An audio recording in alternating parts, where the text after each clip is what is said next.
Now we've got an ideal model that is performing pretty damn well on the validation data set. So valid RMSLE is the metric we've been paying attention to because that is the evaluation metric for this particular Kaggle competition. Of course, if you're working on a different problem or a different set of data, you may have a different evaluation metric that you're trying to improve. But in our case, we're doing pretty well. So let's use our ideal model to make predictions on test data. There's a little tidbit in this section that's really important to remember, and we're going to come across it in a second. So first of all, we're going to have to import the test data. Now, if we have a look in our data folder, so this is just in the Jupyter home because we've created a project folder for this particular project, and we've downloaded our data, put it in here. Inside here, there's a data set which is test.csv. So this is what we're going to be using. And if we come back to Kaggle, it tells us test.csv is the test set which won't be released until the last week of competition. Well, we've got it at the moment since this competition has already passed. It contains data from May 1, 2012 to November 2012. Okay, so it's about the 6 months or so after our validation set. Beautiful. And our model's performing okay on the validation set. So what we might see how we can make predictions on this future 6 months of data. So we'll go df test equals pd.readcsv. We're just going to do it the exact same we did at the beginning with our train and valid data set. Blue book for bulldozers. Wonderful. And it's called test.csv. And we'll pass in low memory equals false. And we're also going to pass dates because remember, we haven't done any manipulation to this data set like we have to our other ones. We'll see where that comes in a moment. And then we'll check df_test.head. Oh, what's happening? Oh, typos. Beautiful. So this looks familiar. It's something that we've seen before, except now this time the test data set is missing the sale price column. And the reason being is because that's the column we're trying to predict. So why don't we see if we can do that? So we go test preds equals ideal model. We'll use our ideal model this time. Model.predict. Our ideal model has been performing the best. And we should be able to just go pass it the whole data frame, right? Because this will be our X values and we don't need to drop any columns because it doesn't have a sale price column. So let's see what happens. Actually, put a little comment here. Make predictions on the test data set.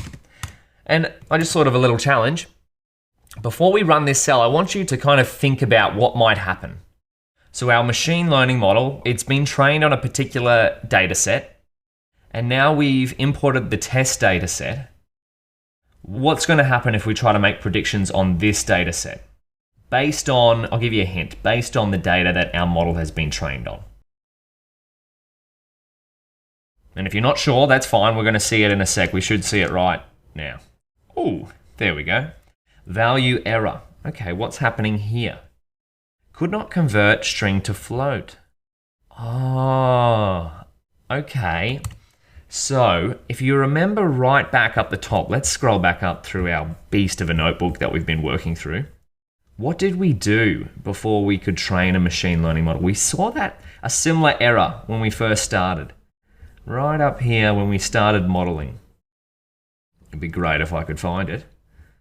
Our model didn't work. Here we go. Okay.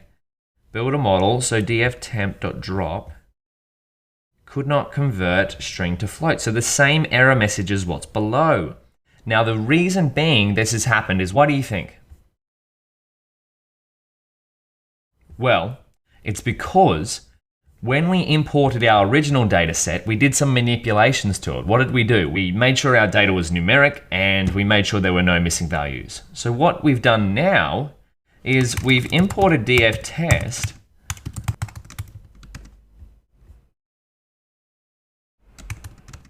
It may have some missing values, which it does, and it might not be all numeric.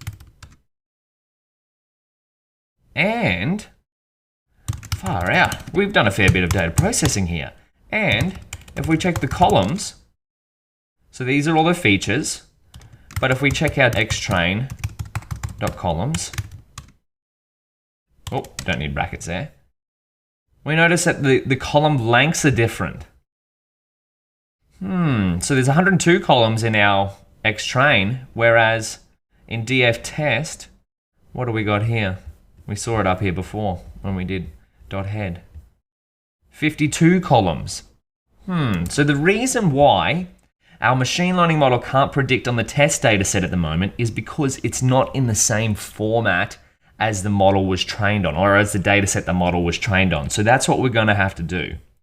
All right, let's get rid of these here. And so how could we do this? So we might go pre-processing the data. In other words, getting the test data set in the same format as our training data set. Wonderful. And so how might we do this? So what we might do, I think, is create a function for doing so. So if we were to import a new data set, say a test data set, we actually did some manipulations to our training data set. We could take those functions that we did on the training data set and just do the exact same thing on the test data set. So that way, they're both the same. Does that make sense? Let's see it first. Let's see if we can do this. So pre-process data, we'll pass it a data frame. We'll leave a little note here. So performs transformations on df and returns transformed df. Simple, right? We want to create a function which takes a data frame of some sort. It does a bunch of manipulations on that data frame, and then eventually it's going to return that data frame. So now we're going to have to fill in all the transformations that we did originally to df_temp in here. And so we can do that by going up. We might have to do a few copies and pastes here. So remember, right back up the top. So this is a little rule, a little tidbit. What you do to the training data set, you're going to have to do to the test data set. So that's a machine learning tidbit there. Okay, so here's the first big set of manipulations that we did. We might copy that. Wonderful. And we can just remember this line. So we've added some information here based on the date time column, sale date, and then we removed it. So they're the first two steps that we have to do. Okay, we'll scroll right down to the end of our notebook. It's going to be a lot of scrolling in this video because we did three major things, right? We added some information here to the date time, or we extracted, that's probably a better idea. We extracted information from our date time column and added it to the data frame. So we might go df.drop, and after we've done this, we'll drop the sale date column and we'll go axis equals 1 and in place equals true. Wonderful. And we have to remove .temp from all of these because we're only using df. So a little trick here is by moving your cursor and holding down Command if you're on a Mac, or maybe it's Control if you're on Windows, and we can just go backspace here. Wonderful, right? Because we're not working with df_temp, we're working with df, so any arbitrarily named data frame will work with our function. So the next thing we did was we need to fill the numeric rows with median, and we also filled categorical missing data and turned into numbers, and turn categories into numbers. So that's what we have to scroll back up and find. Okay, let's do that. First we'll get the missing numericals. Luckily we've laid our notebook out, we've added these headings here so that we can see what we were doing. This is all part of helping yourself out, right? So fill numeric rows with the median. We actually need all of this code here. We'll copy that. Beautiful. So this is where comments and different headings in your notebook can really help your future self out, is when you want to functionize things and clean things up. So there we go. Again, we have to remove df_temp. So we'll go df_temp, we don't want that. df_temp, we only just want df. Okay. Beautiful. And we still need to fill categorical missing data and turn categories into numbers. Now let's just see if we can remember how to do this rather than having to scroll back up, because we've done enough scrolling, to be honest. So we can do this if we remember, if it's not a numeric type, that's how we did it. Type.is numeric dtype content, because we're looping, we're in this same loop here, content. We want to go df label plus underscore is missing, yes, equals, so it's going to check if it's null. If it's null, we want to add a label that a label is missing, that particular data point is missing. And remember how we add +1 to the category code, because pandas and codes missing categories as -1. So this is where we can go df label equals pd.categorical, so turn it into a categorical. So turn the content of a particular column into a category, and then access its code, aka turning it into a number, and then +1. All right, not a bad function. So this is what kind of happens in a notebook workflow, right? Is that up here, you could probably classify most of this as pretty messy. We've helped ourselves out with different headings and whatnot and comments. However, as you sort of get further into the process, you'll start to build these helper functions.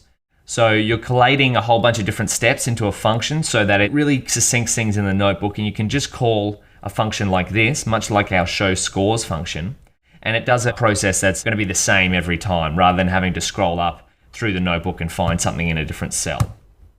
So now we can hit Shift Enter on that. Oh, what's happened? Expected missing block. I didn't think we needed one. Oh, here. That's where we need it. We needed indents here. There we go. Ah, classic. This is what happens when we copy and paste code, right? The formatting isn't always perfect. Beautiful. So we have a function here that's going to pre-process some sort of data frame. It's going to add some information based on the sale date column. It's going to fill numeric rows with the median. It's going to turn the missing categorical data into a 0 value and the rest of the data into their category code number. Beautiful. So it's going through a few steps, but that's all right. We've functionized it, so it's all going to happen together. And now, what might we do here? Actually, a good question is, where might this function break? I might leave you on that for this video to save it from getting too long. I want you to have a look at this big function that we've created and think about, if we passed it our training data frame, how might it work? And then if we passed it our test data frame, right, df test, which is up here, we passed it this data frame, how might it break? We'll answer that in the next video.